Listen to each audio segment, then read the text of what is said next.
Hello friends, and welcome to my today's lecture, that is the second part of a note on Eugene O'Neill for paper 8th C. In my last lecture, I had spoken about Eugene O'Neill as one of the most admired American playwrights of all time, and that he ranks with the greatest European dramatist of the 20th century. I had also spoken about his main concern being with the anguish and pain experienced by the sensitive, that is, the easily hurt or damaged people.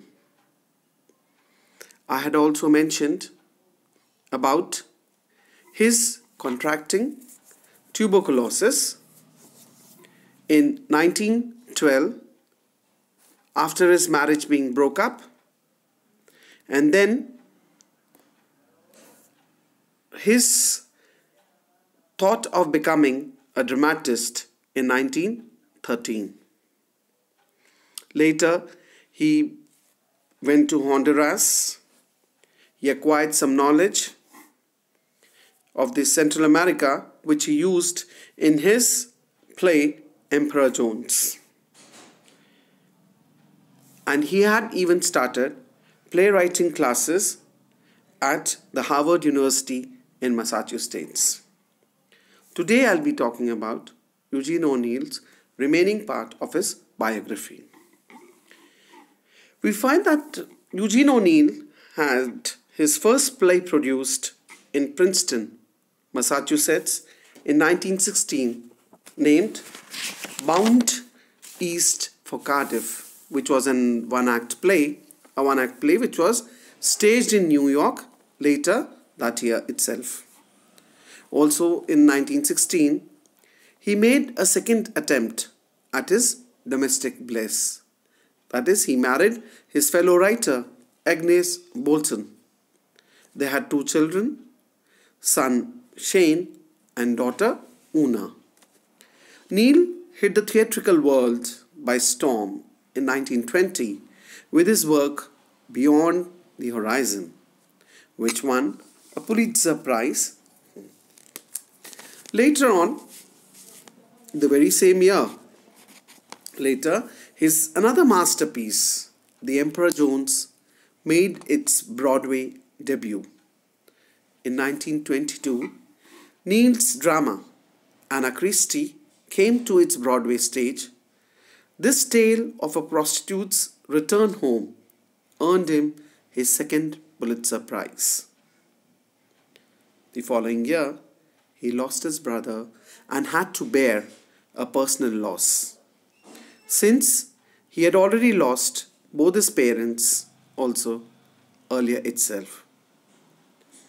But his private struggles seemed to help him in creating greater works for the stage, including Desire Under the Elms, which was published in 1924, and Strange Interlude in 1928. Now he had also left his second wife by this time, and he quickly began a relationship with Charlotte Montre, whom he married in 1929.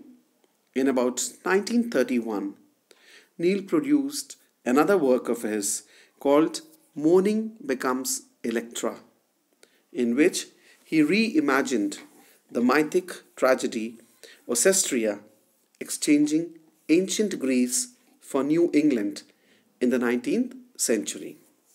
And 5 years after this, in around 1936, he became the first American playwright to receive the Nobel Prize for Literature.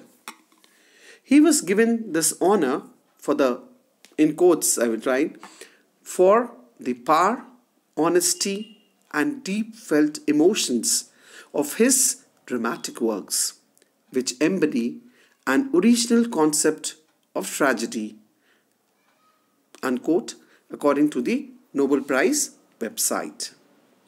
Now, Neil completed his autobiographical play, Long Day's Journey into Night, in the early 1940s, but he wished it to be produced long after his death. At the same time, he had a falling out with his daughter, Una, with whom he chose to end his relationship after she married Charlie Chaplin. He was away from stage. Now, Neil was away from stage for quite some time, and in 1946, he returned with one of his most heralded work, The Iceman Cometh, a dark drama that explores the lives of a group of barflies. In 1947, he contracted Parkinson's disease and could not write due to tremors in his hands. In 1948, he broke ties with his youngest son, Shane. Though he was never a very good father, but he did break ties with his youngest son, Shane, after his son Shane was arrested for drug possession. And in 1950, his eldest son, Eugene, committed suicide.